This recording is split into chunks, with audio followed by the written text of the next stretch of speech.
Hey, it's Avi, and welcome to Musical Fundamentals, where I show you the underlying mechanics of how music works. Last time we went back all the way to the beginning with whole steps and half steps, what they are, how to play them, what they look like, what they sound like, why you need to know them. Go check back there after this if you want a refresher. Today we're building on our knowledge of whole steps and half steps to create the major scale. A scale is a series of 5 to 12 notes played in a specific order. That specific order is created using a pattern of whole steps and half steps. Each scale will have its own character that it imparts onto the music it's used in. How this manifests is wholly up to the artist, writer, or composer person. You may have heard of some other scales along with the major scale, like the minor scale or the pentatonic scale. Okay, here we go. This is the order of whole steps and half steps that you need to know in order to create a major scale every single time.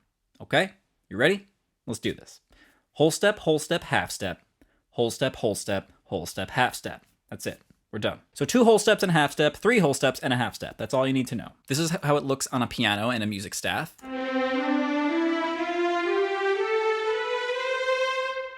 Notice how, when we play the C major scale, only the white keys of the piano are being pressed. This is really important. The natural half steps between E and F and B and C line up perfectly with the C major scale. This is going to be really, really important in a little bit. Here's how it looks on a guitar. We're going to do the same thing, stick it in C major.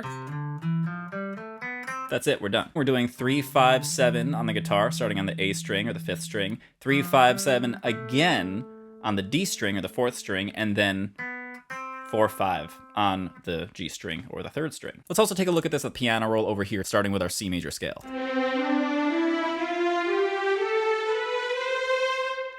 Notice the bright character of this scale and how that last note really wants to go up. Now, we just heard the major scale starting on C, but we can actually start the major scale on any note or pitch we want. A pitch is the letter name we use when talking about single notes like C, D, E, F, G, A, B, and all the sharps and flats that apply to those. A note, like a quarter note, is technically used to talk about rhythm. And it's common to use pitch and note interchangeably when talking about pitches. But don't call a quarter note a quarter pitch. No one's gonna know what you're talking about. People may look at you funny. Let's look back at our major scales and see how we made this happen. Turning over to the score here, you can see we have a C major scale that I played for you earlier, but here we have a G major scale. Let's hear that.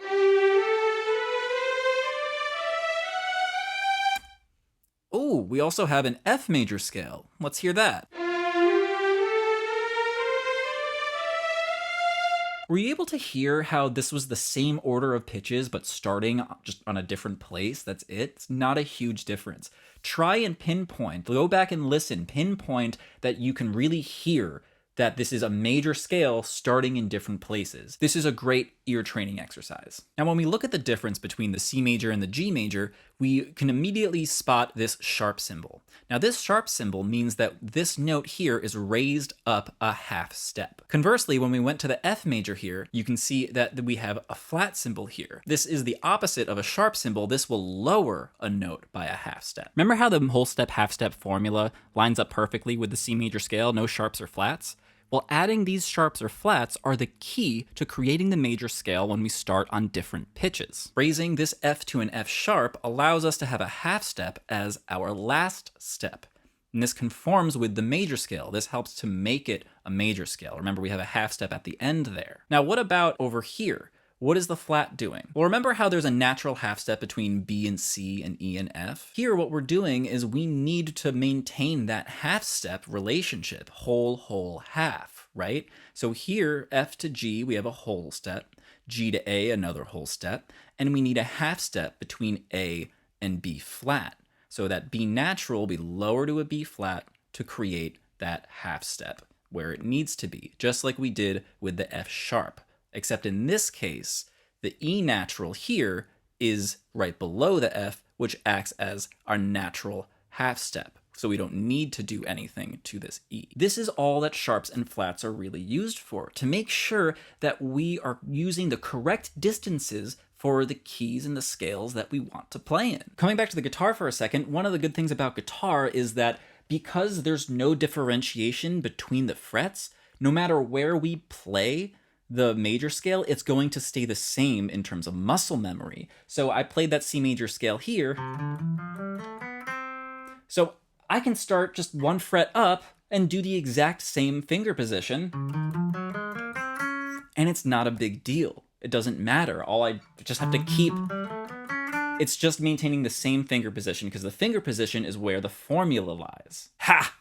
We got you, keyboardists! Now, the major scale is the big daddy of all scales. It's still weird to say that, but that's what's in the script. That's what I wrote for some reason. Every scale that we talk about from here on out is going to be related back to the major scale. We're going to do it in reference to the major scale. This means we need ways of talking about the major scale outside of whole steps and half steps, or even the letter name pitches that we give notes like C, D, E, you know, those things. You get it. That's exactly what we're going to cover next time.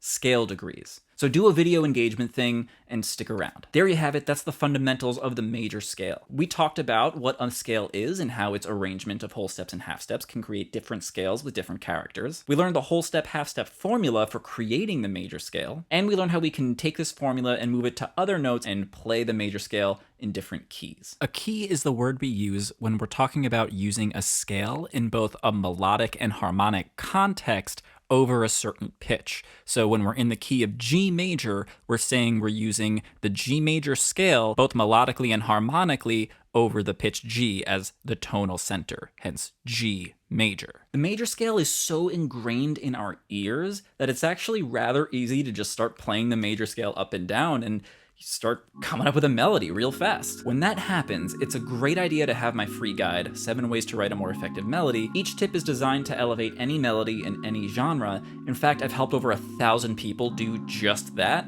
It's great. People love it. Come be one of those people. Head to justwritemusic.com. There's a link down in the doobly-doo. Thanks so much for watching and for hanging out with me today. I'm Avi, and don't forget to be awesome.